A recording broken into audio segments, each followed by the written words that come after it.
اللهم صل على سيدنا محمد وعلى آل سيدنا محمد كما صليت على إبراهيم وعلى آل إبراهيم في العالمين إنك حميد مجيد. قال الله تبارك وتعالى في كلامه المجيد: أعوذ بالله من الشيطان الرجيم. بسم الله الرحمن الرحيم. خذ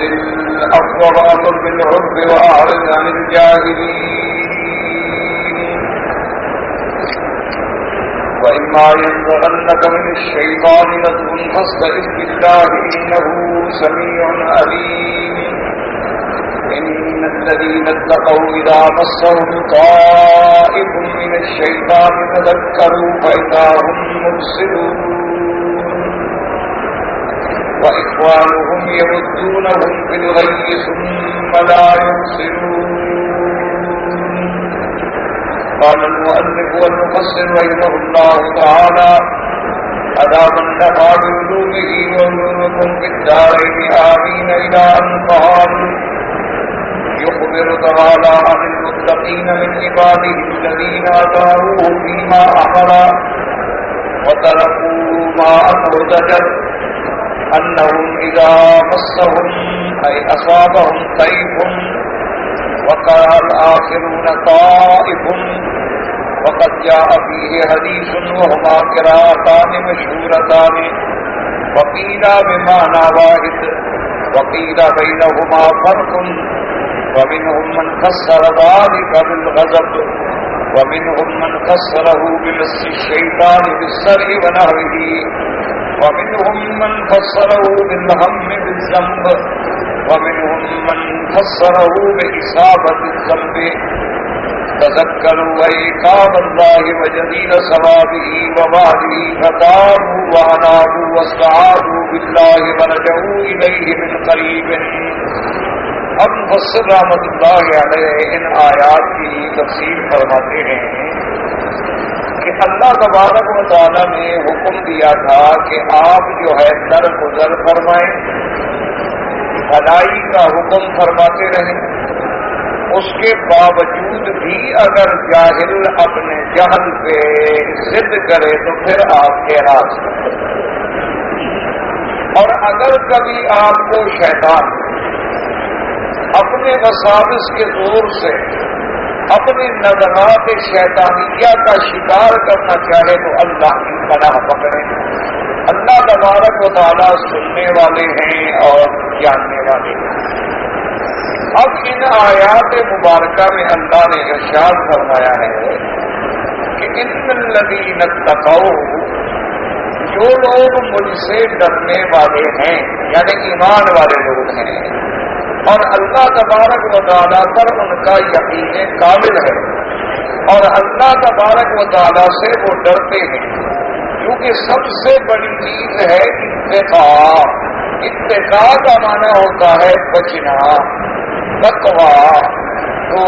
اس لیے آپ قرآن مقدس میں جب دیکھیں گے تو یہ لفظ مبارک آپ کو بہت سارے مقامات سے ملے گا. جیسے سب سے پہلی آپ سورت بقرہ ہی اگر شروع فرما لیں تو وہاں بھی اللہ پاک نے یہ فرمایا ہے کہ ذالک الکتاب لا ریب فیہ ھدی للمتقین، کہ قرآن ایک ایسی عظیم کتاب لا ریب فیہ جس میں کوئی شک، لیکن یہ ہدایت ہے ان لوگوں کے لیے جو اللہ سے ڈرنے والے. ورنہ قرآن تو سب کے لیے ہدایت ہے، ھدی للناس ہے، قرآن تو ھدی و رحمہ ہے. لیکن چونکہ قرآن سے فائدہ اٹھانے والے لوگ وہ ہوتے ہیں جو اللہ سے ڈرتے ہیں، تو اس لیے اصل ہدایت ان کو ملتی ہے جو اللہ سے ڈرنے والے. تو جو آدمی اللہ سے ڈرنے والا ہی نہیں یا اللہ تبارک و تعالیٰ کی ذات مقدس پہ اس کا ایمان ہی نہیں یا اللہ تبارک و تعالیٰ کے بعد اور وعید پہ یقین ہی نہیں ہے تو اس نے قرآن سے کیا فائدہ اٹھایا. اس لیے آیا ھدی للمتقین. اسی طرح بہت ساری آیات میں آپ پڑھیں گے متقین، محسنین، وہ اللہ سے ڈرنے والے، نیک اعمال کرنے والے. اب جو تقویٰ ہے اس کا مادہ جو ہے تقویٰ اتقاء، تو سمجھیں کہ سب سے پہلا اتقاء اور ڈرنا اور بچنا جو ہے وہ ہے شرک سے۔ جو آدمی اللہ کی ذات کے ساتھ شرک سے نہ بچے تو وہ تو متقین میں شامل بھی نہیں ہو سکتا۔ متقین کا معنی کیا ہے؟ الاتقاء عن الشرک، ہر قسم کے شرک سے بچنے والا۔ تو جب ہم نے کلمہ شہادت توحید پڑھ لیا کہ لا الہ الا اللہ محمد الرسول اللہ، اور صرف کلمہ پڑھ نہیں لیا بلکہ کلمے کے معنی کو بھی سمجھ لیا۔ صرف کلمہ پڑھنے سے آدمی مسلمان نہیں بن جاتا۔ سب سے بڑی بات یہ ہوتی ہے کہ کلمہ پڑھے بھی اور کلمے کا معنی بھی جانتا ہو،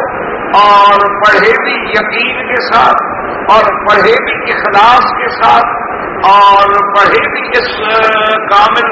اعتماد کے ساتھ کہ اسی پر نجات ہے اور اسی پر ہلاکت ہے۔ تب جا کے آدمی جو ہے وہ صحیح معنی میں کلمے کے معنی کو سمجھتا ہے۔ اس لیے قرآن ہمیں حکم دیتا ہے، یہاں یہ آیا ہے کہ انہ لا الہ الا ہو، یا جیسے تمام انبیاء نے فرمایا ہے یا قوم اعبدوا اللہ ما لکم من الہ غیرہ، وہی یہ بھی حکم ہے کہ فاعلم انہ لا الہ الا اللہ، پہلے تم جان لو، سمجھو اس معنی کو کہ لا الہ کا کیا معنی ہے،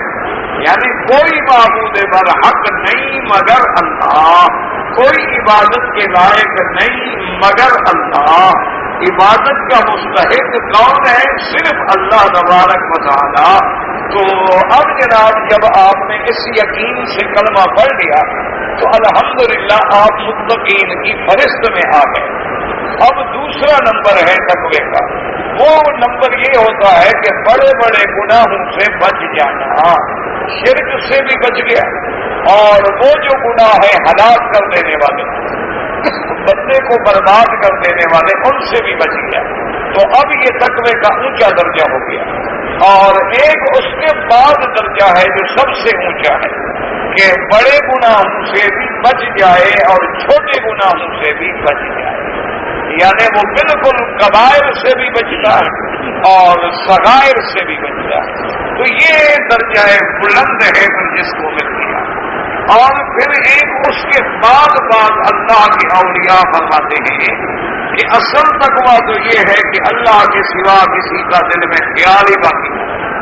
ہر حال میں اس کا تعلق جو ہے وہ اللہ کی ذات سے ہو جائے، اس کا اٹھنا بیٹھنا چلنا پھرنا کھانا پینا سب اللہ کے حکم کے مطابق ہو جائے، اللہ کے فرمان کے تابع ہو جائے، اور اس کے دل کے اندر اللہ کے سوا کسی غیر کا کوئی گزر ہی باقی نہیں۔ تو یہ مقامات ہوتے ہیں تقویٰ۔ اب اس آیت کو سمجھیے تو اللہ نے فرمایا کہ ان الذین اتقوا، جو مجھ سے ڈرنے والے ہیں، اذا مسہم طائف، طائف کا معنی یہ ہوتا ہے کہ شیطان کا مس کرنا۔ مس کا کیا معنی؟ کبھی تو حقیقتاً شیطان مس کرتا ہے، کبھی شیطان اپنے وساوس کے زور سے مس کرتا ہے۔ مس کرنے کا کیا معنی ہے؟ ایک معنی ہوتا ہے چھونا، یعنی کسی چیز کا چھو لینا، یہ ہے مس کرنا۔ تو آپ دیکھیں نا کہ اگر کوئی گرم چیز آپ کو چھو لے یا کوئی ٹھنڈی چیز آپ کو چھو لے تو آپ اس کا اثر محسوس کرتے ہیں۔ اسی طرح شیطان جو ہے یہ بھی دلوں پہ حملہ کرتا ہے، اور یہ اپنے ان مس کے ساتھ اور وساوس کے ساتھ جو ہے انسان کے دلوں میں گناہ اور انسان کے دلوں میں اللہ کی نافرمانی کو ڈالتا ہے۔ اسی لیے آپ نے قرآن پاک میں پڑھا ہے کہ جب بھی عمران نے منت مانی تھی کہ یا اللہ مجھے جو بھی آپ اولاد دیں گے میں آپ کا گھر جو ہے بیت المقدس میں ہیکل سلیمانی میں نظر کر دوں گی، جس کو حضرت سلیمان علیہ السلام نے بنایا تھا، اور میرا وہ بچہ جو ہے تیرے گھر کا مجاور ہوگا، خدمتگار ہوگا، خادم ہوگا۔ تو اب جناب جب انہوں نے منت مان لی، فلما وضعتها قالت رب انی وضعتها انثى وانی سمیتها مریم وأعيذها بك وذريتها من الشیطان الرجیم، کہ یا اللہ تو میری بچی پیدا ہوئی اور میں نے اس کا نام بی بی مریم رکھا، اور میں تیری پناہ میں دیتی ہوں اس کو اور اس کی آنے والی اولاد کو بھی کہ شیطان رجیم کے حملے سے یہ بچ جائے۔ تو اس لیے ہمیشہ یاد رکھیں کہ شیطان کا مس جو ہے کبھی وساوس کے ذریعے ہوتا ہے اور کبھی حقیقتاً ہوتا ہے۔ جیسے کہ ایک حدیث مبارک میں آتا ہے، حضور صلی اللہ علیہ وسلم کا ارشاد گرامی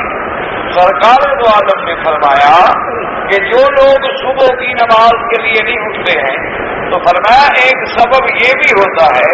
کہ جو نماز کا وقت قریب آتا ہے تو شیطان آگے ان کو تھپکیاں دے کے سلاتا ہے۔ جیسے ماں اپنے بچے کو تھپکی دے کے سلاتی ہے کہ سو جائے آرام کے ساتھ، تو شیطان بھی آگے اس کو سلاتا ہے کہ یہ بالکل گہری نیند میں ڈوب جائے، اور وہ بالکل گہری نیند میں ڈوب جاتا ہے اور اذان کے باوجود نماز کے لیے نہیں اٹھتا ہے، تو آخر میں یبول الشیطان فی اذنہ، آخر میں شیطان پھر اس کے کان میں پیشاب بھی کر دیتا ہے۔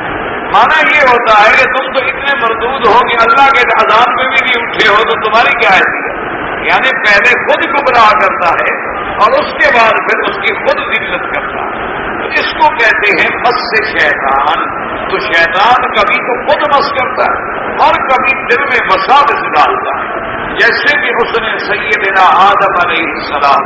اور سیدہ حوا کے دل میں وسوسہ ڈالا، وَوَسْوَسَ الشَّيْطَانُ لِيُبْدِيَ لَهُمَا، تو اس نے وسوسہ ڈالا۔ اور یہ بھی یاد رکھو کہ شیطان کے وسوسے جو ہیں وہ بڑے عجیب ہوتے ہیں۔ ایک عالم دین ہو تو اس کو اسی کے راستے سے مارتا ہے، اس کے دل میں وسوسہ ڈال دے گا کہ بس تم بڑے عالم ہو، تم سے بڑا عالم کوئی نہیں۔ ماشاءاللہ تم تو جناب بڑے مفسر قرآن ہو اور بڑا قرآن کے سمجھنے والے ہو۔ اچھا، کوئی اگر عابد ہے، عبادت کرنے والا ہے، اس کو عبادت کے راستے سے گمراہ کرتا ہے کہ تم جیسا عابد کوئی بچا ہی نہیں ملی، تم تو بھائی 24 گھنٹے بس اللہ کی یاد میں گزارنے والے ہو،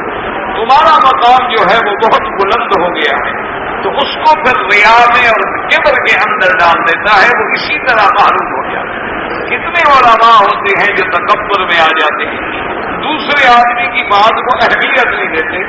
دوسرے کی تحریر کو کوئی حیثیت ہی نہیں دیتے اور دوسروں کی نفی کرتے ہیں، اپنے سوا نعوذ باللہ سب کو کم عقل اور جاہل تصور کرتے ہیں، تو یہ بھی شیطانی حملہ ہوتا ہے۔ تو شیطان کے مس جو ہیں وہ مختلف ہوتے ہیں، کسی طاقتور آدمی کو طاقت کے ذریعے گمراہ کرتا ہے، عالم کو علم کے ذریعے گمراہ کرتا ہے، عابد کو عبادت کے ذریعے گمراہ کرتا ہے۔ بعض لوگ جو ہے بڑے عبادت میں جانے والے، رات دن عبادت میں کرنے والے، ان کو مختلف قسم کے تصورات دکھاتا ہے، کبھی روشنی ہو گئی، کبھی سامنے نور پھیل گیا، تو بندہ تو حیران ہو گیا کہ میں اتنے مقام پہ پہنچ گیا کہ میں جب بھی عبادت کرتا ہوں تو ماشاءاللہ کمرہ میرا نور سے بھر جاتا ہے، کمرہ میرا روشن ہو جاتا ہے۔ یہ بھی شیطانی حملے ہوتے ہیں، تلبیس ابلیس ہوتی ہے۔ شیطان اپنے ماننے والوں کو پھر گمراہ کرنے کے لیے ایسے انداز اختیار کرتا ہے، کبھی کسی کو نعوذ باللہ عورت کے ذریعے گمراہ کرتا ہے، کبھی کسی کو لڑکے کے ذریعے گمراہ کرتا ہے، کبھی کسی کو فلم کے ذریعے گمراہ کرتا ہے۔ اس کی گمراہی کے اتنے جال ہیں کہ ان سے کوئی نہیں بچ سکتا مگر وہ جس کو اللہ تبارک و تعالیٰ بچا لے، اللہ تبارک و تعالیٰ اپنی پناہ میں لے دے، یعنی اس کے عجیب عجیب انداز ہو، اور کبھی حقیقتاً وہ سامنے بھی آ جاتا ہے، جیسے کہ صحیح حدیث مبارک میں ہے، میرے آقا کی روایت حدیث مبارک ہے، سیدنا ابی ہریرہ رضی اللہ تعالی عنہ اس حدیث مبارک کے راوی حضرت ابی ہریرہ رضی اللہ تعالی عنہ فرماتے ہیں کہ صدقے کی کھجوریں آئی تھی، حضور پاک نے میری ڈپٹی لگا دی، حضور نے فرمایا ابو ہریرہ یہ صدقے کا مال ہے اور اس پر تم نے رات کو پہرا دینا ہے، حفاظت کرنی ہے کہ کوئی آدمی اٹھا نہ لے جائے۔ تو حضرت ابو ہریرہ رضی اللہ تعالیٰ عنہ فرماتے ہیں کہ وہ صدقے کی کھجوروں کا جو ڈھیر ہے اس کے قریب میں آ کے بیٹھ گیا، تو میں ابھی بیٹھا تھا حفاظت کرنے کے لیے کہ میں نے دیکھا کہ ایک آدمی آیا ہے اور وہ صدقے کی کھجوریں جو ہیں چرا رہا، تو میں نے جلدی سے جا کے اس کو پکڑ لیا۔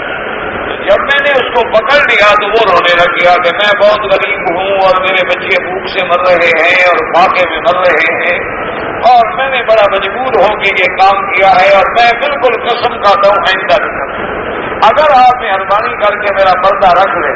اور مجھے چھوڑ دیں تو میں آئندہ ایسی حرکت نہیں کروں گا، اور میں نے مجبور ہو کے کی ہے، میرے گھر میں فاقہ ہے اور بچے میرے مت۔ حضرت ابو ہریرہ فرماتے ہیں کہ میں نے چھوڑ دیا۔ اسی طرح حضور صلی اللہ علیہ وسلم کو صبح کو میں نے بدلایا، اور پھر دوسری رات جو ہے فرماتے ہیں کہ میں پھر پارا دے رہا تھا،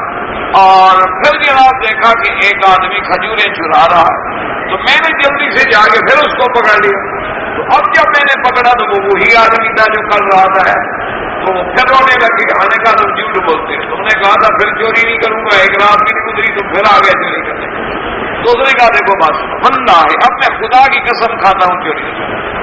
دیکھو آپ مسلمان ہو اور صحابی رسول ہو، میری قسم پہ اعتبار، اب تو میں نے قسم کھا لی ہے میں چوری نہیں کروں۔ تو حضرت ابو ہریرہ فرماتے ہیں کہ میں نے چھوڑ دیا۔ تو جب میں نے چھوڑ دیا اور صبح کی نماز کے بعد میں بیٹھا، حضور پاک نے فرمایا ابو ہریرہ ما فعل اسیروں کا، وہ تمہارے چور نے کیا کیا رہا، کیا ہوا تمہارے چور کا قصہ؟ تو میں نے کہا حضور ایک چور تو آیا تھا، میں نے پکڑ لیا، لیکن اس نے قسم کھا لی اللہ۔ تو اب کون مسلمان ہے جو اللہ کی قسم پہ اعتبار نہ کرے؟ اب اگر میں اچھا چلو دیکھو پھر بھی وہ تمہارا چور آئے گا ضرور۔ اب تیسری رات کہتے ہیں میں پھر جاگ رہا تھا تو وہ پھر چوری کرنے کے لیے آ گیا۔ تو فرماتے ہیں میں نے اس کو پھر پکڑ لیا، اب وہ پھر قسمیں کھانے لگے۔ تو میں نے کہا بھائی آج تو میں تمہیں بالکل تم کیا ہے جتنی مرضی آئے قسمیں کھا لو، میں نے تمہیں نہیں چھوڑنا ہے۔ تو روز آگے جھوٹی قسمیں کھاتے ہو، اللہ کے نام پر جھوٹ بولتے ہو اور پھر چوری کرتے ہو، تو میں تمہاری بالکل آج جو ہے اعتبار نہیں کرتا۔ تو اس نے کہا کہ اچھا بات سنو ابو ہریرہ رضی اللہ تعالی عنہ، میں تم کو ایک وظیفہ بتلاتا ہوں، اگر وہ تم پڑھ لو نا آئندہ کوئی چور تمہارے مال میں نقصان نہیں کر سکے گا۔ اگر وہ میں تم کو بتا دوں پھر تو مجھے چھوڑ دو گے؟ یعنی میں ایک ایسا عمل تمہیں بتلا رہا ہوں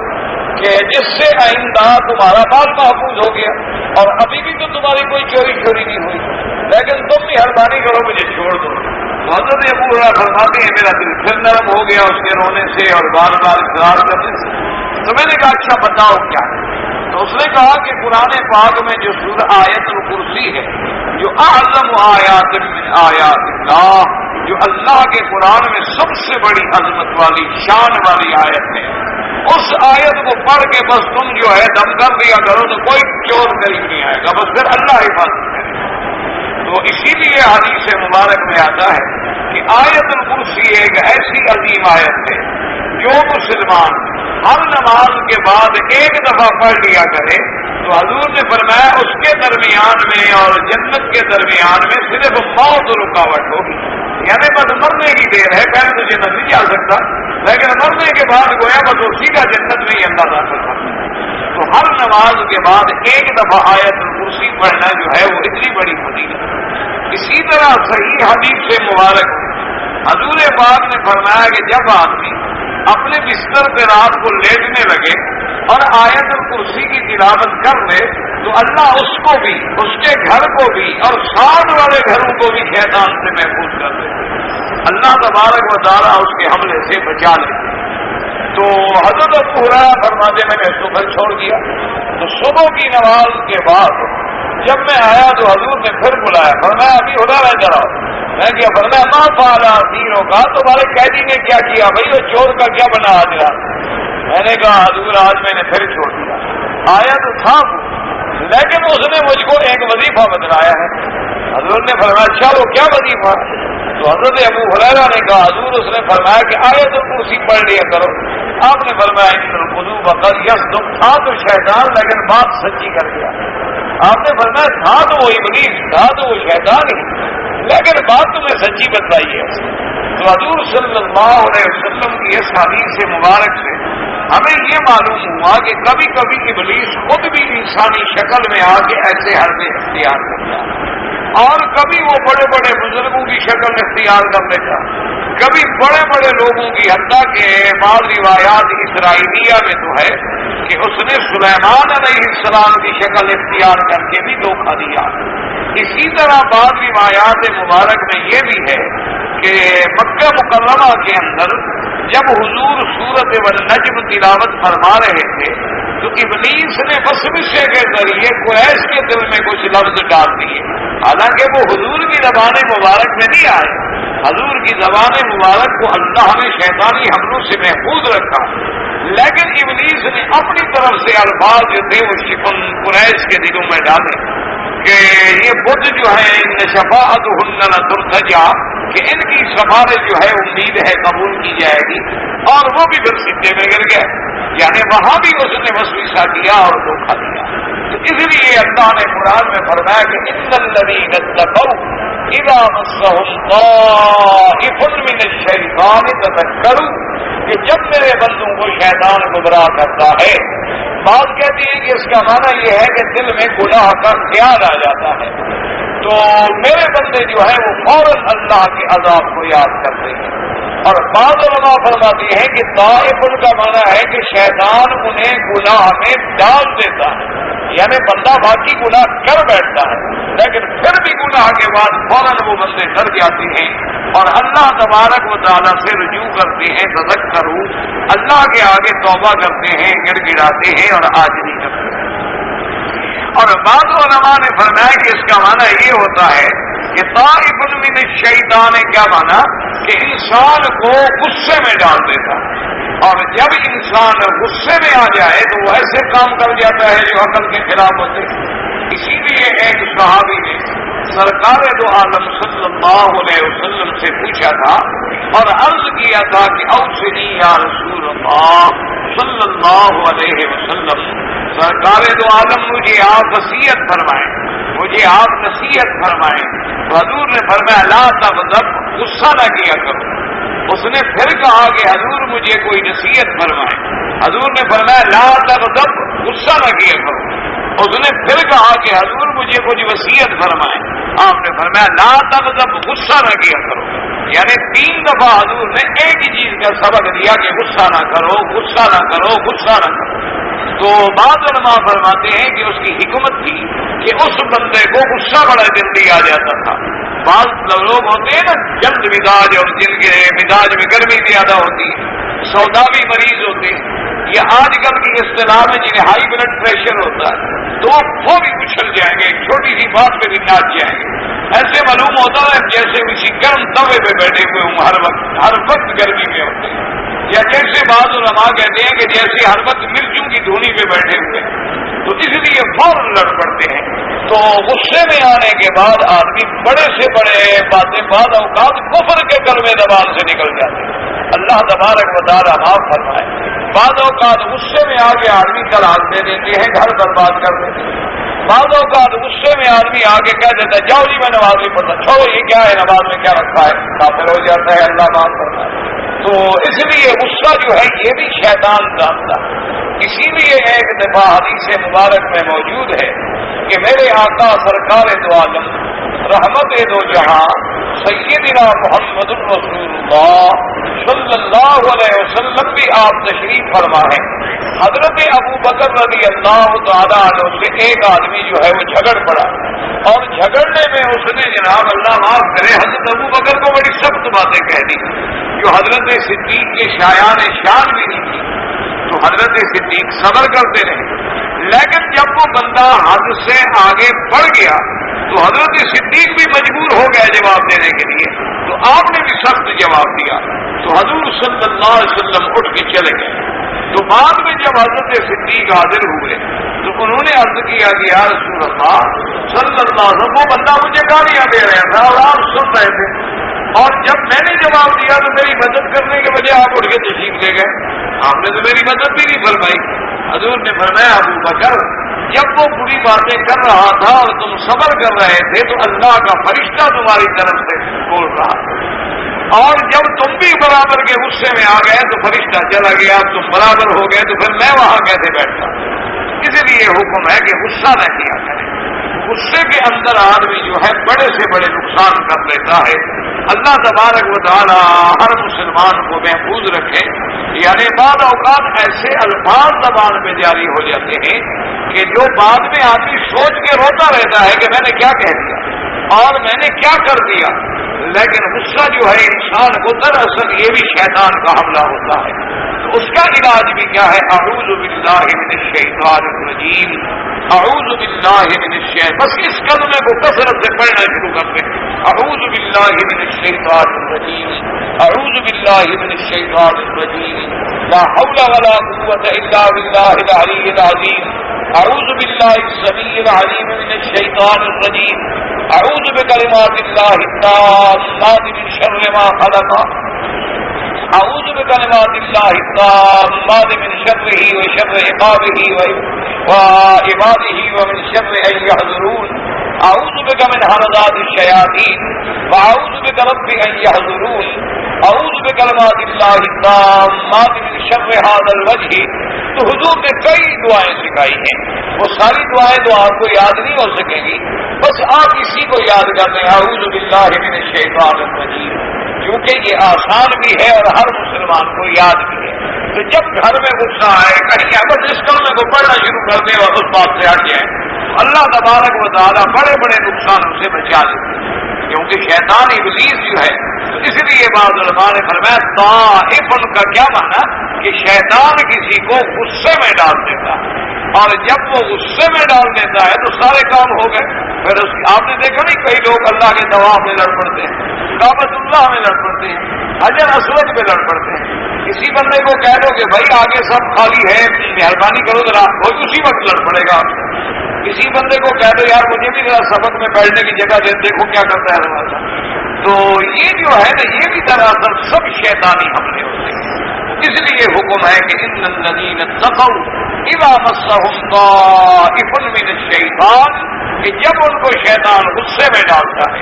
یا جب شیطان ان کے دلوں میں برائی کے خیال ڈالتا ہے، یا جب شیطان اس کو گناہ میں ڈال دیتا ہے، تذکروا، فوراً مجھے یاد کرتے ہیں، اور جب مجھے یاد کر لیتے ہیں تو میں ان کو بچا دیتا ہوں. جیسے کہ ایک روایت اسرائیلیہ میں واقع آتا ہے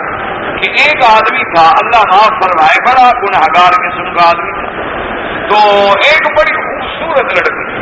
اس نے بڑی کوشش کی اس لڑکی کو اپنے قابو میں کرنے کی،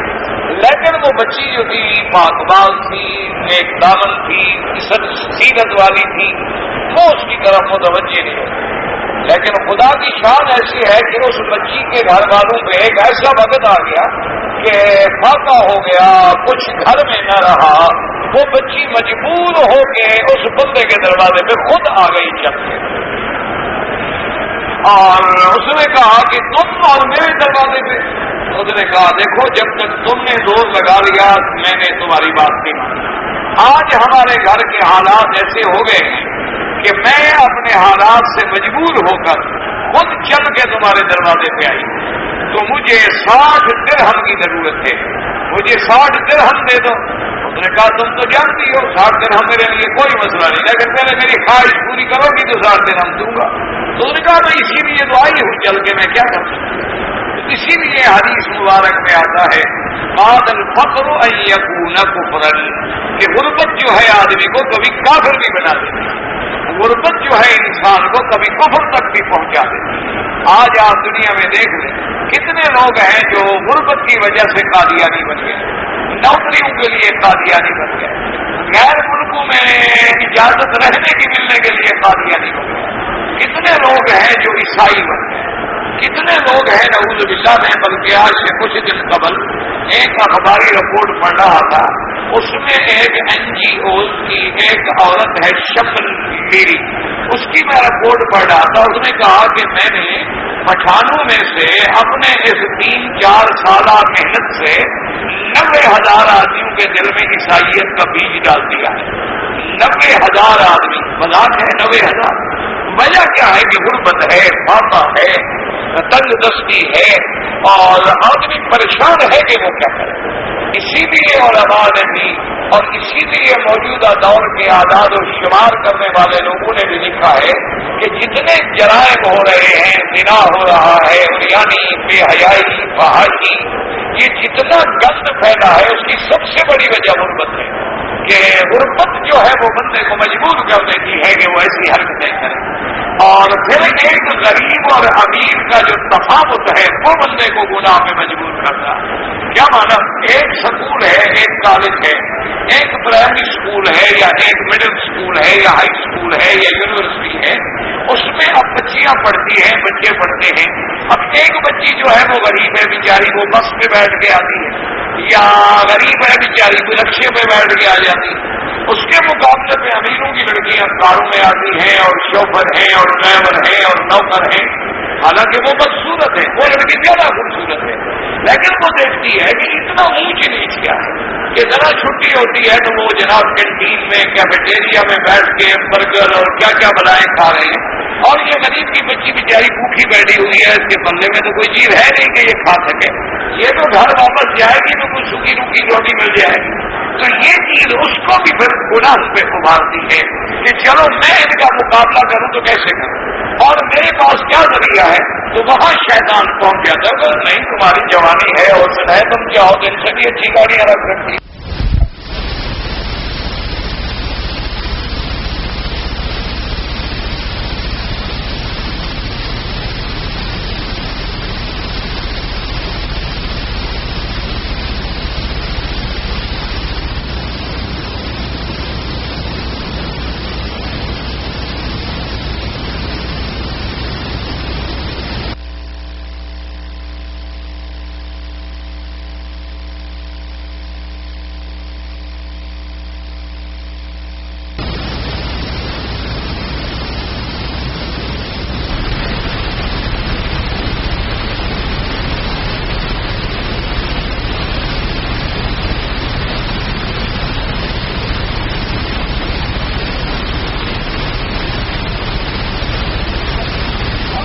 بندے سے مرد ہو یا عورت ایک دفعہ گناہ ہو جائے، اللہ معاف کرے، کوئی شیطان اس کو نکلنے نہیں دیتا،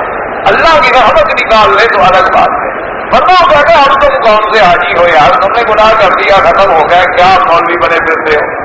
بڑے تم آئے تقریریں کرنے والے، ایک دفعہ جب گناہ ہو گیا تو اب ایک دفعہ کرو یا لاکھ دفعہ کرو برابر، تو وہ آدمی پھر ہمیشہ گناہوں میں ڈوب جاتا ہے۔ تو اب وہ بندہ جو تھا اس نے کہا کہ سیدھی بات ہے یہ ساتھ پھر ہم نے لیکن چلو میرے رزقہ جہاں مرضی ہے لے جاؤ، میں تو مجبور ہو کے خود آئی، تو وہ بندہ جو ہے وہ اس کو لے گیا اپنے کمرے میں، اور بالکل جب کپڑے اتار لیے سب کچھ کر دیا مطلب کہ بے تحاشا رونے لگے، تو اس نے کہا بھی کیوں روتی ہو، میں نے کوئی جبر کیا، میں تمہیں بلا کے لے آیا ہوں، میں تمہیں پکڑ کے لے آیا، تم خود میرے دروازے پہ آئی۔ اس نے کہا بات یہ ہے کہ میں نے زندگی میں کبھی گناہ نہیں، آج میں اپنے فقر سے مجبور ہو گئی، اس وجہ سے میں رو رہی ہوں کہ یا اللہ میں نے زندگی میں کبھی مجھے کسی بندے نے دیکھا نہیں اور آج میں کپڑے اتار رہی، اس لیے مجھے رونا آ گیا۔ اس نے کہا کہ اچھا بس ٹھہر جاؤ، یہ 60 درہم بھی لے لو اور تم جاؤ میرے گھر سے، اور میری ایک بات کی تم گواہ بھی بن جاؤ کہ آج سے میں نے بھی توبہ کر دی ہے کہ کبھی گناہ نہیں کرتا۔ تو اللہ تبارک و تعالیٰ نے فرمایا کہ سب کو یاد کرتے اس وقت بھی میری یاد آ جاتی ہے، اور جب میری یاد آ جاتی ہے تو ڈر جاتے ہیں اور شیطان کے حملے کو روکتے ہیں۔ اسی لیے قرآن پاک کہتا ہے کہ جب امراۃ العزیز نے مصر میں، یعنی اندازہ کریں کہ وہ وقت کے وزیر کی بیوی ہے اور دولت ہے، حسن ہے، محلات ہیں، سارے اہتمام کر کے سیدنا یوسف علیہ السلام کو گھیر لیا،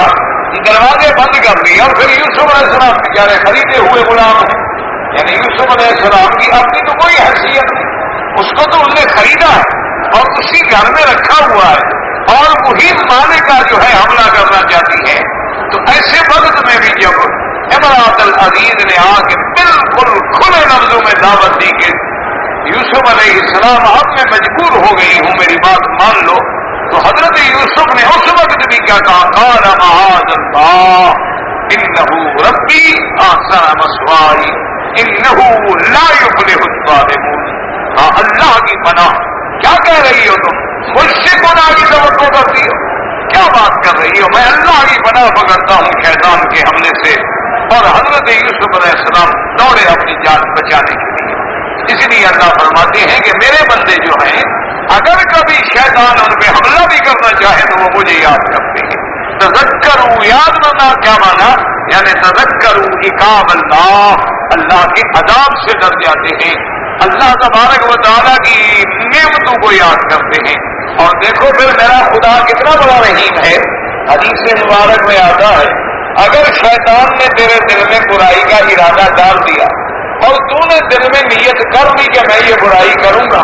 تو اللہ تبارک و تعالیٰ فرماتے ہیں کہ یہ دل کا ارادہ جو ہے برائی کا میرے بندے کا نہ لکھو، یعنی اگر نیکی کا ارادہ کرے تو فرماتے ہیں نیکی لکھ دو، حالانکہ وہ نیکی نہیں کی، تم نے صرف ارادہ کیا ہے کہ انشاءاللہ میں درس کے بعد طواف کروں گا، چاہے تو آپ نہیں کر سکے لیکن اللہ فرماتے ہیں لکھ دو، میرے بندے نے ارادہ تو کر دیا ہے۔ اسی لیے آپ نے دیکھا نہیں تبلیغی جماعت کے لوگ جو کہتے ہیں نیت تو کر لو، چلو مت جانا نیت تو کر لو، ارادہ تو کر لو، بھائی نام تو لکھوا دو نہ جانا، تاکہ تمہیں نیت کا اجر تو ملتا رہے۔ نیت المؤمن خیر من عملہ، انسان کی بعض اوقات نیت جو ہے اس کے عمل سے بھی زیادہ بہتر ہو جاتی ہے کہ آدمی اور لیکن برائی کی نیت کرے، اللہ فرماتے ہیں اچھا برائی کی نیت کر کے پھر ڈر گیا کہتے نہیں نہ اور بنا میں نہیں گناہ کر، اللہ فرماتے ہیں نیکی لکھ دو، ملائکہ کرتے اللہ میاں نیکی تو کوئی نہیں، نے کہا برائی کو چھوڑ دیا میرے ڈر سے، یہی تو نیکی میرے بندے کی نیکی لکھ دو، اور اگر نیکی کر دے تو فرماتے ہیں 10 گناہ لکھ دو، اور اگر گناہ کر دے تو فرماتے ہیں 1 لکھ دو۔ اور اسی طرح ایک حدیث مبارک میں یہ بھی آیا ہے کہ جب بندہ گناہ کرتا ہے تو کرامن کاتبین جو بائیں طرف فرشتہ ہے وہ لکھتا ہے، اور جب نیکی کرتا ہے تو داہنے والا فرشتہ لکھتا ہے۔ تو جب بندہ گناہ کرتا ہے تو داہنے والا فرشتہ اس سے کہتے یار ذرا خیر ہو بھی روز نام کے میں درج نہ کروں، شاید توبہ کرنا ہے تو توبہ بھی ساتھ لکھ دیں گے، ممکن ہے اللہ معاف کر دیں گے، اس لیے اللہ تبارک و تعالیٰ کی رحمت کے دروازے کھلے ہیں۔ آدمی سے 1,00,000 دفعہ بھی گناہ ہو جائے، 1,00,000 دفعہ توبہ توڑ بیٹھے تو مایوس ہونا جو ہے یہ تو کفر کی علامت ہے۔ اللہ کے توبہ کے دروازے کھلے ہوئے ہیں، آدمی 70 سال بھی زندگی گناہ میں گزار دے، 1,00,000 دفعہ توبہ کرتا رہے توڑتا رہے، لیکن جب بھی دروازے پہ گر کے توبہ کرتا ہے تو پھر رحمت کے دروازے کھل جاتے ہیں۔ اللہ تبارک و تعالیٰ نے اس آیت مبارک میں یہ فرمایا ہے اور اسی کو مفسر فرماتے ہیں۔ اللہ پاک خبر دیتے ہیں للمتقین من عبادہ، اللہ سے ڈرنے والے وہ کون لوگ ہیں، الذین اطاعوا فیما امر، متقین وہ ہوتے ہیں جو اللہ کے احکام کی اطاعت کرتے ہیں، وترکوا ما عنہ زجر، اور جس سے اللہ نے منع کیا ہے اس سے رک جاتے ہیں، اذا مسهم كمن اصابهم طائف، طائف کو طائف بھی پڑھا گیا طائف بھی پڑھا گیا، دونوں قراءتیں مشہور ہیں۔ مانا بعض علماء کہتے ہیں طائف یا طائف ایک مانا ہے، اور بعض علماء فرماتے ہیں ان میں تھوڑا سا لطیف فرق ہے۔ اب طائف یا طائف کا مانا کیا ہے، وہ من منفسر ذلك بالغضب، کہ اگر ان کو غضب اور غصے میں ڈالتا ہے، ومنهم من فسره بمس الشیطان بسرح، یا شیطان اس کو اپنا مس کر کے جیسے مرغی کا دورہ پڑتا ہے، ومنهم من فسره بالهم بالذنب، اور بعض نے فرمایا طائف کا معنی یہ ہے کہ وہ گناہ کا ارادہ کر لیتا ہے، اور بعض نے فرمایا اصابۃ بالذنب، گناہ میں پڑ جاتا ہے، تذکروا کا معنی یعنی اللہ کے عذاب کو یاد کرتے ہیں، وجزیل ثوابہ، اور اللہ کے نیکی پر بہت بڑے ثواب کو یاد کرتے ہیں، اور وعدہ، اللہ کے وعدے کو یاد کرتے ہیں، اور اس کے بعد کرتے کیا ہے، فتابوا، توبہ کرتے ہیں، وانابوا، اللہ کی طرف توجہ کرتے ہیں، واستعانوا باللہ، اللہ کی پناہ پکڑتے ہیں، ورجعوا الیہ من قریب فاذا هم مبصرون، اے قد استقاموا وصحوا مما كانوا فيه، تو بچ جاتے ہیں گناہ سے، شیطان کے حملے سے۔ وقد اورد الحافظ ابو بکر المرتضی هنا حدیث محمد بن عمرو بن نبی صلی اللہ علیہ وسلم النبي هريرة رضي الله تعالى عنه قال جاءت امرأة إلى النبي صلى الله عليه وسلم بها سيف، فقالت يا رسول الله ادعو الله أن يشفيني، فقال إن شئت دعوت الله فشفاك، وإن شئت فاصبري ولا حساب عليك، فقال بل أصبر ولا حساب علي، رواه غير واحد من أهل السنن، وعندهم قال يا رسول الله إني أسرع وأتكشف، الله أن يشفيني، وقال إن شئت دعوت الله أن يشفيك، وإن شئت صبرت ولك الجنة، وقال بل أصبر ولك الجنة، ولكن ادعو الله أن لا أتكشف، فدعاها فكانت لا تتكشف۔ اب جناب حضرت حافظ ابو بکر بن مرتضی نے یہ روایت نقل فرمائی ہے، حضرت ابی ہریرہ رضی اللہ تعالی عنہ روایت فرماتے ہیں کالا جاءت امرات، ایک عورت حضور کی خدمت میں آئی اور اس نے کہا یا رسول اللہ وبہا کیف، کہ مجھے دورہ پڑتا ہے، مرگی کا دورہ جب پڑتا ہے تو یا رسول اللہ مجھے اتنی تکلیف ہوتی ہے کہ میں بعض اوقات اس دورے کی جنون کی کیفیت میں اپنے کپڑے بھی اتار کے پھینک دیتی ہوں، مہربانی کریں کہ میرے لیے دعا کریں۔ حضور نے فرمایا شیخ دعوت اللہ، اگر تم چاہتی ہو تو میں دعا کرتا ہوں، اللہ تمہیں شفا عطا فرما دیں گے، اور اگر چاہو تو صبر کرو، اور اس صبر کی وجہ سے اللہ کی قیامت میں تمہیں بغیر حساب کے جنت دے دیں گے۔ تو اس عورت نے کہا حضور میں صبر کروں گی تاکہ مجھے بغیر حساب کے جنت مل جائے۔ اور دوسری روایت مبارک میں تفصیل ہے، اس نے کہا یا رسول اللہ ایک دعا مانگ لیں کہ یہ دورہ تکلیف چاہے مجھے رہے لیکن میں اپنے کپڑے جو اتارتی ہوں اس سے بچ جاؤں تاکہ میرا بدن کھل جاتا ہے یا رسول اللہ۔ حضور نے فرمایا میں دعا کرتا ہوں۔ اس کے بعد حضور نے دعا کر دی، اس کو پھر دورہ تو پڑتا تھا لیکن پھر وہ کپڑا اپنے بدن سے نہیں ہٹاتی تھی۔ اللہ تبارک و تعالیٰ نے انہوں نے کہا حضور میں تکلیف برداشت کر لوں گی لیکن مجھے اللہ جنت عطا فرما دے۔ حضور نے فرمایا کہ تم صبر کرو تو تمہارے لیے جنت ہے۔ آپ نے دعا فرمائی، اس کے بعد پھر اس پہ اس قسم کا حملہ نہیں ہوا۔ وَأَخْرَجَهُ الْحَاكِمُ الْمُسْتَدْرَكِ وقال صحیح على شرط مسلم ولم يخرجه۔ امام حاکم رحمۃ اللہ علیہ نے اپنے مستدرک حاکم میں اس روایت کو نقل فرمایا ہے اور فرمایا ہے کہ صحیح علی شرط مسلم، یہ حدیث مبارک جو ہے امام مسلم رحمۃ اللہ علیہ کے شروط کے مطابق بالکل صحیح ہے، لیکن امام مسلم نے اپنی کتاب میں اس کو ذکر نہیں فرمایا۔ یاد رکھیں کہ بخاری اور مسلم کی روایات مبارک جو ہے وہ صحیح ہے، لیکن یہ معنی نہیں ہوتا کہ دوسری کتابوں میں صحیح نہیں ہے، بلکہ باقی سیاستہ میں بھی صحیح احادیث ہے۔ دیکھنا یہ پڑتا ہے کہ اس سند کے رجال جو ہے وہ صفا ہے، رجال جو ہے وہ رجال شیخین ہے، تو الحمدللہ وہ حدیث مبارک صحیح ہوتی ہے۔ وقت ذکر الحافظ ابن صاحب فی ترجمۃ عمرو بن جابر من تاریخ ان شابا کان یتعبد فی المسجد فحاویته امرأة فدعته إلى نفسها وما زالت به حتى كان يدخل مع المنزل فذكر هذه الآية إن الذين اتقوا إذا مسهم طائف من الشيطان تذكروا فإذا هم مبصرون فخر مغشيا عليه ثم أفاق فعادها فمات فجاء الغزاة أباه وكان قد دفن ليلا فذهب فصلى على قبره بمن معه ثم ناداهما فقال يا فتى ولمن خاف مقام ربه جنتان فأجابه الفتى من داخل القبر يا عمر قد آتاني ما ربي عز وجل في الجنة مرتين۔ اب حافظ ابن عساکر نے اپنے ترجمہ عمر ابن جامع میں یہ تاریخ میں ایک واقعہ لکھا ہے، ان شابا کان فی المسجد، ایک نوجوان تھا جو مسجد میں رہتا تھا، عبادت کرتا تھا، ایک عورت نے آ کے اس کو برگلایا، اس کو نعوذ باللہ گناہ کے لیے برگلاتی رہی، حتیٰ کہ وہ نوجوان بھی شیطان کے حملے میں آ گیا اور اس نے ارادہ کر دیا اس عورت کے ساتھ اس کے گھر جانے کے لیے۔ اس کے گھر کے قریب جب پہنچ گیا تو یہ آیت یاد آ گئی، ان الذین اتقوا اذا مسهم طائف من الشیطان تذکروا، کہ میرے ڈرنے والے جو ہیں اگر شیطان حملہ کرے تو پھر یاد کرتے ہیں میرے اللہ کو۔ یہ آیت پڑھی اور بے ہوش ہو گیا، اور اس کے بعد جب ہوش آیا پھر آیت پڑھی پھر بے ہوش ہو گیا۔ یہی آیت بار بار پڑھتا رہا حتیٰ کہ فوت ہو گیا، حتیٰ کہ موت آ گئی اور روح نکل گئی اور اللہ کے عذاب سے بچ گیا، اللہ کے ڈر سے بچ گیا۔ اس کے بعد فرماتے ہیں کہ اس کے والد کے پاس حضرت عمر بھی آئے اور انہوں نے آ کے تعزیت بھی کی اور آ کر اس کو جنازہ بھی پڑھا اور اس کو دفن کر دیا گیا رات کو۔ اور کہتے ہیں حضرت عمر بعد میں آئے اس واقعے کے، اور صلی علی قبرہ، آپ کے ساتھ جو بندے تھے آپ نے جا کے ان کی قبر پہ جنازہ پڑھا،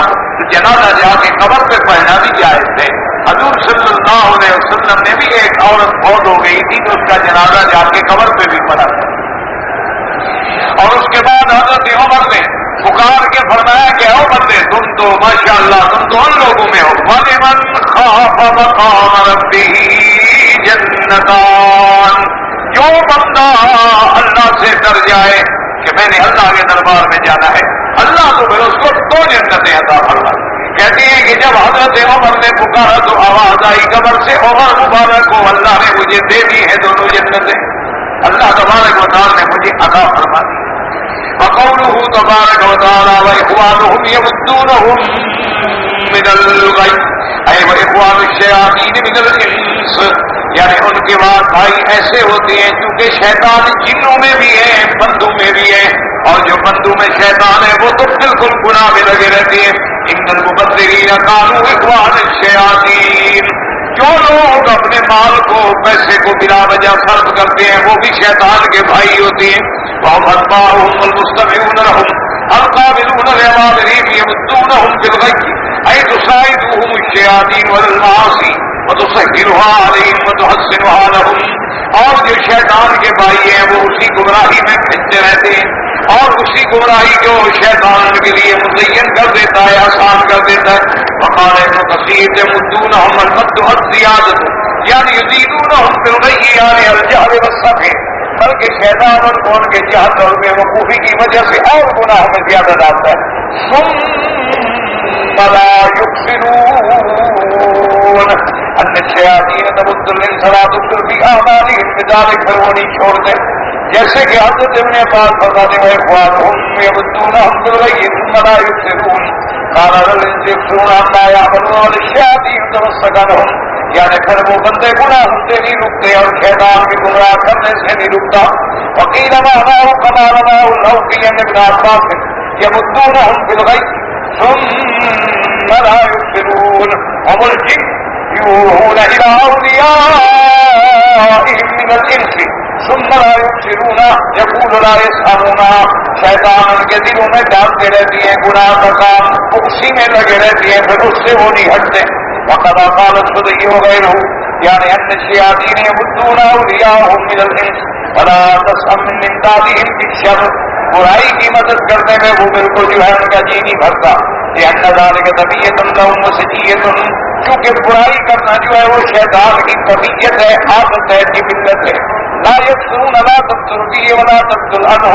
وہ اپنے اس گناہ سے نہ ان کا چھوڑتے ہیں اور نہ ان کا جی بھرتا ہے۔ ألم تر أنا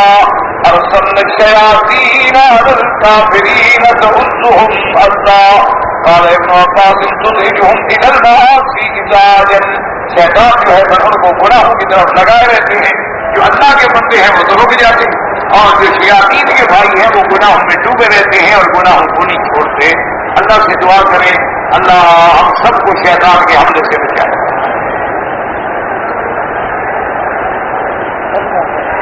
کہتا جی بعض روایات میں ہم نے پڑھا ہے کہ صدل کرنے سے نماز جو ہے مکروہ ہو جاتی ہے، لیکن یہاں ہم نے دیکھا ہے کہ جتنے عرب لوگ ہیں وہ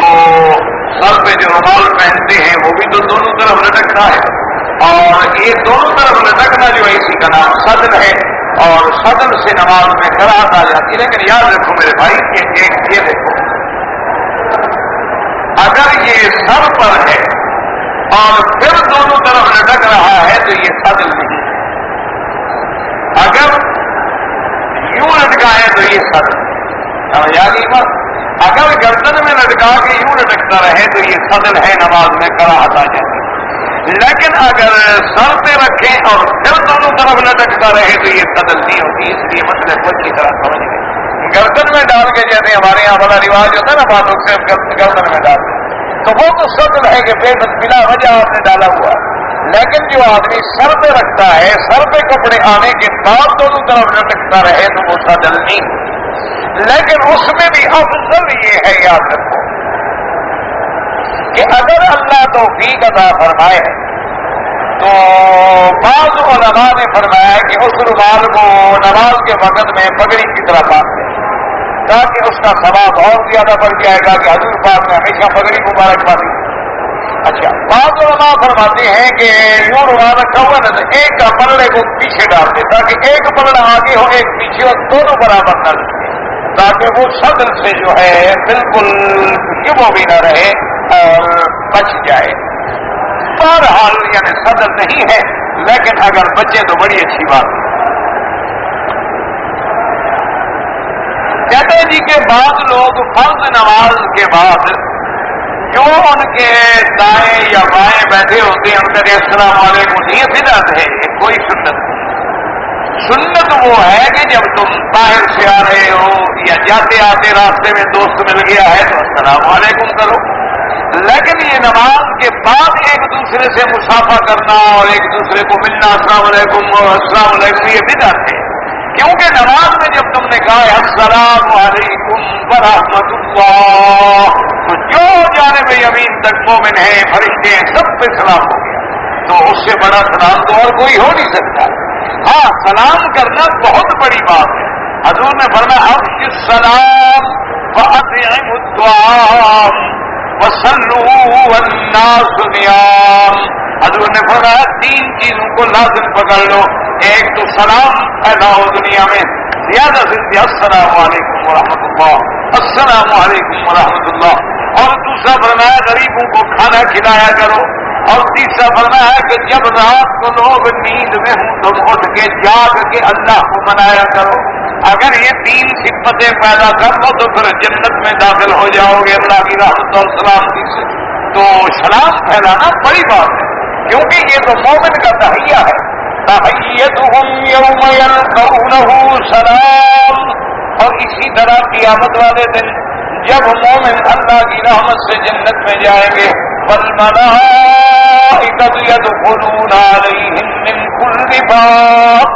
سلام علیکم بما صبرتم فنعم عقبی الدار۔ اللہ فرماتے ہیں جب مومن آئیں گے جنت میں تو فرشتے دوڑ دوڑ کے ہر دروازے سے آئیں گے، کہیں گے السلام علیکم السلام علیکم۔ اسی طرح اور سب سے بڑا مقام وہ ہوگا جب میرا رب راضی ہو کے خود جنت والوں کو سلام فرمائیں گے، سلام قولا من رب الرحیم۔ اور اس کے بعد فرمائیں گے میرے بندو مانگو کچھ مانگتے ہو، وہ کہیں گے حضور کون سی نعمت ہے جو آپ نے ہمیں عطا کی فرمائی، اب کیا مانگے؟ تو اللہ فرمائے کہ آج ایسی نعمت دیتا ہوں جو پہلے تم کو نہیں ملی، احل علیکم رضائی الذی لا سخط بعدہ، آج میں اپنی رضا کا فیصلہ کرتا ہوں جس کے بعد کبھی تم پہ ناراض نہیں ہوں گا۔ تو اللہ تبارک و تعالیٰ سلام بڑی نعمت ہے، لیکن یہ نماز کے بعد یہ رواج ہے، یہ بدعت ہے۔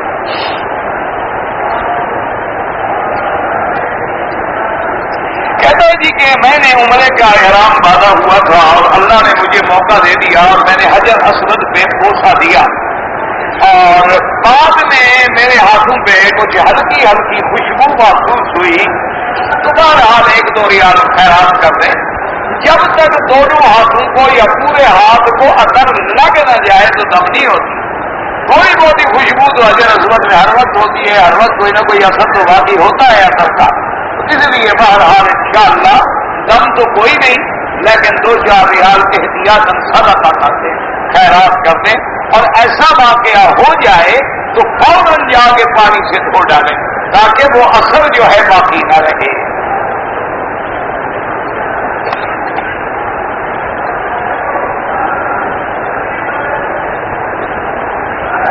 میری بیوی نے عمرے میں طواف کیا، صفا مروہ دوڑی،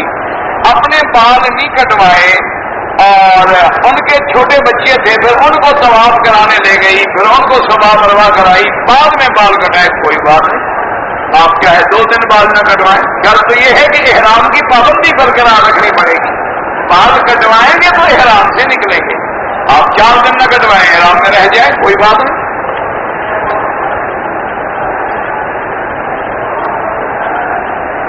نمازی کے آگے گزرنا جو ہے بہت بڑا گناہ ہے۔ حرم میں بھی صرف طواف والوں کے لیے تو گنجائش ہے، ان کے علاوہ لوگوں نے حرم میں اس رعایت کا فائدہ یہ اٹھایا ہے کہ اب کوئی پرواہ بھی نہیں کرتا، اور کوئی اوپر سے گزر رہا ہے اور کوئی آگے سے گزر رہا ہے، یہ بڑا گناہ ہے، بالکل نہ گزریں۔ اور اگر مجبوراً جانا پڑے، جتنا بڑا حرم ہے آخر لوگوں نے جانا بھی تو ہے، تو پھر سجدے والی جگہ پہ تمہارا پاؤں نہ آئے، سجدے سے دور ہو کے ذرا جہاں اس نے سجدہ کرنا ہے وہاں تمہارا پاؤں نہ آئے، اس سے ذرا ہٹ کے گزریں۔ اور دوسری کوشش یہ بھی کیا کریں کہ لوگ طواف کے اندر جب نماز پڑھتے ہیں سلام پھیرنے کے بعد وہیں بیٹھ جاتے ہیں، تو طواف والے کہاں جائیں گے، اس لیے آپ اگر راستے میں بیٹھیں گے تو پھر آپ گناہگار ہوں۔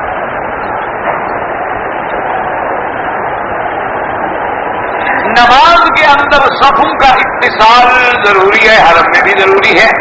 لیکن اتصال ان کے نزدیک جو ہے وہ ایسا نہیں کہ اگر نہ ہو تو نماز نہ ہو، اور پھر حرم میں اگر اگلی صفحے بھی نظر آ جائے تو نماز ہو جاتی ہے۔ بہرحال پھر بھی کوشش کیا کریں کہ اتصال ہونا چاہیے۔ ایک آدمی نے بڑی داڑھی رکھی ہوئی تھی، پھر اس طرح پھروا دیا، توبہ کرے اور کیا کرے، شیطان کا حملہ ہو گیا، شیطان کا غلبہ ہو گیا۔ اللہ تبارک و تعالی شیطان کے حملوں سے بچائے اور توبہ کی توفیق دے۔ میرے بھائی نے 2 پلاٹ زمین کے خریدے ہیں جن کی قیمت 5 لاکھ روپے ہے، اور ویسے وہ پڑے ہوئے ہیں، یعنی ابھی ان میں ہم نے کچھ نہیں کیا ہے، تو اس کی زکات کے بارے میں کیا حکم ہے؟ بھائی اگر تم نے یہ اسی لیے لیے ہیں کہ بیچیں گے اور نفع ہوگا تو لازماً زکات دینی پڑے گی، اور ہر سال کے پلاٹ کی قیمت کرو، کبھی قیمتیں گر جاتی ہیں کبھی قیمتیں چڑھ جاتی ہیں، تو جو اس سال کی قیمت بنے 2.5% کے حساب سے زکات ادا کریں۔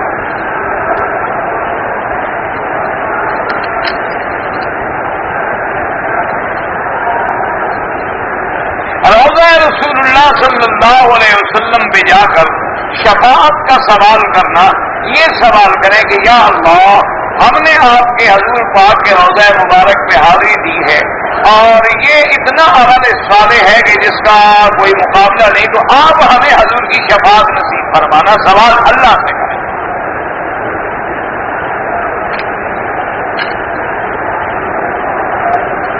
حضرت عمر اور حضرت ابو بکر میں جب جائے تو السلام علیکم یا امیر المومنین، یا ابی بکر، یا خلیفۃ رسول اللہ،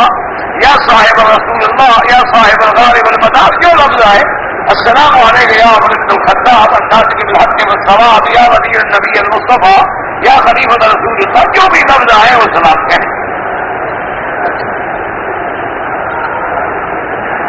میرے دوست کی والدہ فوت ہو گئی ہے، میں ان کا اگر اس نے کہا ہے وصیت کی ہے تو پھر عمرہ کریں آپ ان کا۔ میں نے اپنے لڑکے کا نام سعید احمد حبیب الرحمان، سب ٹھیک ہے انشاءاللہ۔ سعید باری، یہ تو بات سعید ایک نام ہوتا ہے بس کافی ہے، یہ آگے کیا ہے؟ الباری اللہ کا نام ہے، اور عبد الباری ہونا چاہیے۔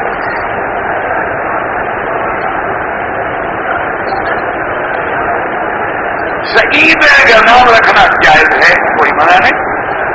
لیکن باری نام رکھنا یعنی عبد الباری، الباری المصور، یہ اللہ کا نام ہے، بندہ اس کا عبد ہے۔ مجھے نماز کے دوران غلط خیالات آتے ہیں تو یہ تمہارے ایمان کی دلیل ہے، یہ تمہاری اچھی بات ہے، کیوں اندر ایمان ہے تو شیطان ڈالتا ہے نا، اگر اندر خالی ہو تو اس کو محنت کرنے کی ضرورت ہی کیا ہے؟ جہاں مال ہوتا ہے تو چور داخل ہوتا ہے، مال ہی نہ ہو تو چور کیا کرنے آئے گا؟ کبھی خالی گھر میں آئے گا؟ مولوی کے گھر میں سنا ہے آپ نے کبھی چور آیا ہو؟ اس کو پتا ہے کہ کیا ملے گا، چند کتابیں ملیں گی یا زیادہ سے زیادہ ہمسائے کا بھیجا ہوا حلوائی گری، اور کیا ملے گا؟ ان کو پتا ہے کہ ساری دنیا کا جو خود کھاتے رہتے ہیں ان کا گھر میں ہمیں کیا بن سکتا ہے۔ اچھا جی، میری بیوی اور میں پاکستان جاتے ہوئے سوچے آئے ہیں، جتنا اترنے کے بعد جتنے سے ہم بانٹیں گے، ہم آئے ہیں امریکہ سے پاکستان جانے کے لیے، اور راستے میں ہم نے یعنی رکے ہیں اور عمرے کی نیت تھی، لیکن ہم جو ہے احرام کا بندوبست نہیں کر سکے۔ آپ آئے عمرے کرنے کے لیے اور احرام کا بندوبست نہیں کر سکے تو باقی بندوبست کیا کیا آپ نے؟ اور احرام کا بندوبست کیا مشکل تھا، عورت کے لیے تو کوئی احرام ہوتا نہیں، وہ تو جہاز میں بیٹھے بیٹھے بغیر وضو بغیر نماز لبیک اللہم لبیک پڑھ لیں، اچھی ختم، ان کا تو نیت ہو گئی۔ آپ جو ہے آپ صرف قمیض نکال لیتے اسی شلوار میں بیٹھے رہیں، کوئی وضو نہ کریں، کوئی نماز نہ پڑھیں، جہاز میں وہی بیٹھے بیٹھے لبیک اللہم لبیک اسی کرتے کو اپنی گردن پہ ڈال لیں، جب جتنے میں اترے چادریں باندھ لیں، کوئی مشکل نہیں۔ لیکن اب چونکہ آپ نے غلطی کر لی ہے اور میقات گزر گئے ہیں، عمرہ تو آپ نے کر دیا، ایک تو آپ کو میقات کا عمرہ نہ ملا، دوسرا ایک مجھے جو بکری بطور تب ادا کریں، میاں بھی الگ اور بیوی بھی الگ۔ ایک آدمی نے حج کے دوران اس کی بیوی نے 2 دن تو کنکریاں ماری، تیسرے دن رش پڑ گیا تو خاوند کو وکیل بنایا کہ تم کنکریاں مار لو۔ عورتیں بڑی سمجھدار ہیں نا، مرے تو خاوند بنے گا نہیں، جب رش بڑھ گیا نے خطرہ ہوا تو آج تو تم جاؤ، اور جب خطرہ نہ ہو تو لیڈیز فرسٹ، پہلے میں آگے چلوں گی تم پیچھے چلو، تو کنکری مارنے میں بھی تو آگے چلو گا۔ بہرحال کوئی حرج نہیں، کوئی دم نہیں پڑے گا۔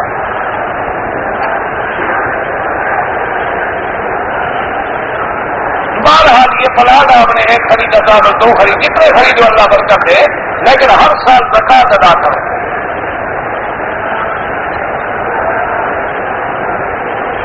یعنی اس امت کی اصلاح بھی اسی طریقے سے ہوگی جیسے صحابہ کی اعمال صالحہ سے، قرآن پہ عمل کرنے سے، حضور کی اتباع کرنے سے۔ ہم بھی جب حضور کی اتباع نہیں کریں گے تو ہماری اصلاح نہیں ہوگی۔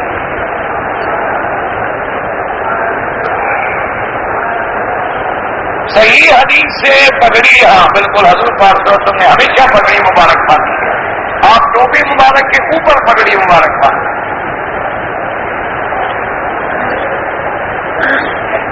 وسیلے سے نہیں، دعا سیدھی مانگے جو اللہ نے قرآن میں سکھائی ہے۔ ربنا آتنا فی الدنیا، میں نے اپنے بیٹے کا نام خضر رکھا ہے، کوئی حرج نہیں۔